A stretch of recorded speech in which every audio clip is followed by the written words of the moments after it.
You're listening to the Hidden Killers podcast with Tony Brueski, featuring attorney, guest, and former felony prosecutor Eric Faddis. Jennifer Soto, mom of Maddie Soto. When you think the word mom, you think this is the person who's taking care of a daughter or a son or whatever it is. And in this case, it's a daughter, Madeline Soto. Now, taking care and protecting, that's the problem in this case, because there didn't seem to be a whole hell of a lot of it. All the way to the fact of her allowing her boyfriend to sleep in the same bed together, even after they had split up. Hey, come on over, sleep with my daughter. Nothing weird about that. Joining me to discuss this and all of the strange inconsistencies in Jen Soto's case, which, again, not charged with anything yet, Eric Faddis, defense attorney, former prosecutor. When you're looking at all this, obviously, Stephan Stearns, he's got his charges against him. He's going down, probably getting the death penalty. Jen, no charges yet. Why? Nothing yet, Tony. A number of theories abound. One is that, is she working hand in hand with the government to perhaps cooperate against what may have been the most culpable individual here, Stephan Stearns?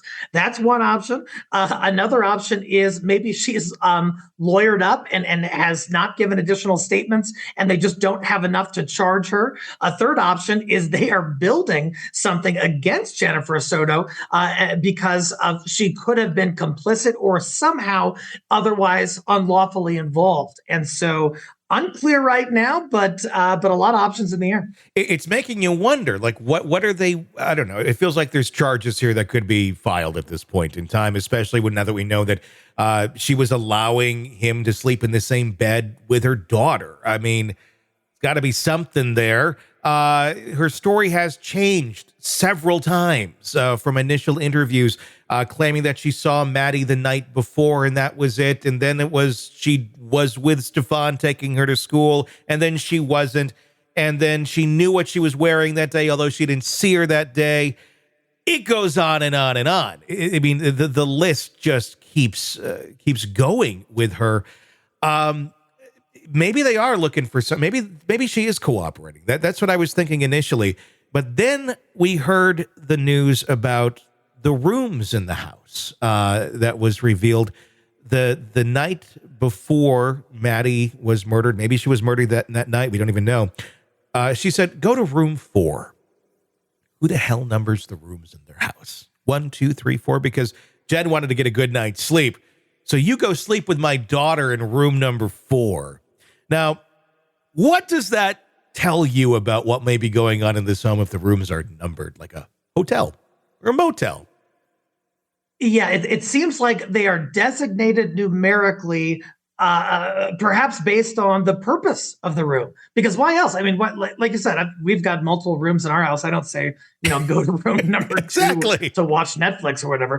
It's just a peculiar way to look at your house, and it just suggests that maybe Jen knew, X happens in room 1 and Y happens in room 2, and what are those X and Y variables? That's sort of the chilling part of the investigation that hasn't been made public. Yeah, at least in terms of details. I mean, I'm just speculating here. In my mind, it goes to like a brothel or something of that nature. And we're talking about a kid here, and talking about Stephan Stearns, who we know was involved online with others. So it does start to make you wonder: were other people being trafficked through this house? Other children being trafficked through this house? And how did Jen have absolutely no idea that any of this was going on? What sort of legal risks does she face right now? Hasn't been charged with anything. Again, innocent until proven guilty, and all this is all speculation. But considering her questionable decisions and behavior, what sort of charges do you think could be brought against her at this point? There are a number that are potentially on the table based on her inconsistencies and what some people might see as outright lies. She could be charged with false reporting, making a false statement to a police officer, but perhaps more severely, she could be complicit in this whole thing. It just strains credulity to think that she had no clue what was going on in there. On the contrary, if she had knowledge and provided some kind of material aid, even if it's a slight amount of aid, that could make her in the eyes of the law, just as culpable as Stephan Stearns in terms of her being complicit. Lastly, would be some kind of child neglect charge for unreasonably placing Maddie in a position where she was in danger, and Jennifer knew that and did not intervene. Is there still a chance that it could be argued that she made these decisions and was influenced to make these decisions because of the abusive, or if she was in an abusive relationship with Stephan Stearns? We don't even know if she was. At least those two hand in hand. One would probably assume so, considering what Stephan was doing. But can that still be argued that she did these horrible things or put her head in the sand simply because of that? Is that a defense strategy for an adult? It's an important insight, Tony, because if she is charged, I can totally see her raising some kind of like duress defense, like essentially saying that, hey, Stephan Stearns was a monster, and he made me do things against my will, including things that involved Madeline. That defense has not yet been raised, but I could totally see that coming up just based on how the facts have played out so far. Jennifer Soto just blaming Stephan and saying, hey, he made me do it. Is that duress defense enough for her to escape all responsibility? That would be up to a jury. Yeah, I mean, we saw kind of some of that in the name is escaping me at this second in time. The case where the little girl, gosh, you know what I'm talking about? There was, it was him, and then they were living in the car for a long time, and Harmony Montgomery, Adam Montgomery. Yes, Montgomery. Yep. The Montgomery case, where his girlfriend was going along with this for so long. She's now about to be free if she's not already free. Exactly. But she helped the prosecution go after him. I'm wondering, even though she was fairly complicit in a lot of things that were going on, right. I'm wondering if there's room for that here in this case too.